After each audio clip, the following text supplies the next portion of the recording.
morning. It's Friday, March 14th. Thank you so much for joining us on this edition of WEX Wakeup. I'm Natasha Sweet. Anti-Israel protesters stormed Trump Tower in New York City, demanding the release of a Columbia University student who was arrested by ICE for ties to Hamas. We made 98 arrests.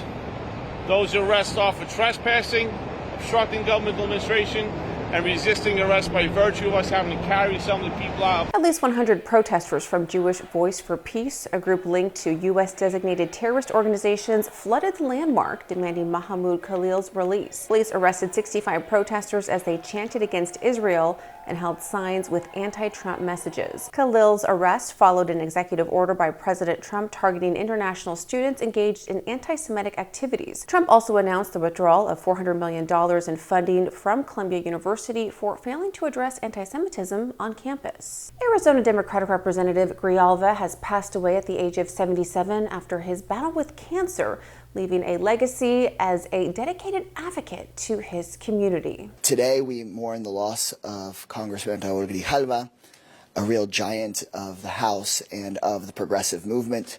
He was the longest standing chair of the Congressional Progressive Caucus, a champion of the environment and environmental justice, chairman of the House Natural Resources Committee, and he was a real mentor and friend to me. Grijalva, who served as Arizona's longest-serving Congress member, had been diagnosed with lung cancer in April of 2024. This led to his absence from Congress in 2025. He was set to retire after his 12th term representing Arizona's 7th Congressional District. Known for his commitment to social justice and environmental issues, tributes have poured in from colleagues. Senator Ruben Gallego called him a champion for those in need. Thousands of veterans are expected to gather at the National Mall today to protest President Trump's plans to slash the federal workforce and reform the executive branch. Employees are either veteran spouses or veterans or spouses of active military members, representing 30% of the entire federal government workforce.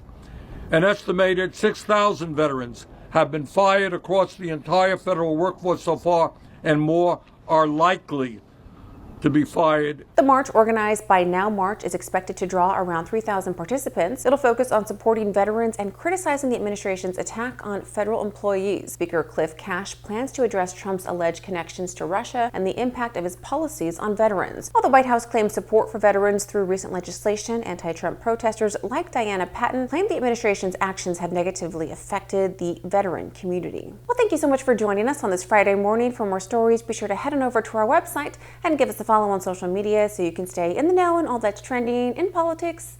Have a wonderful weekend.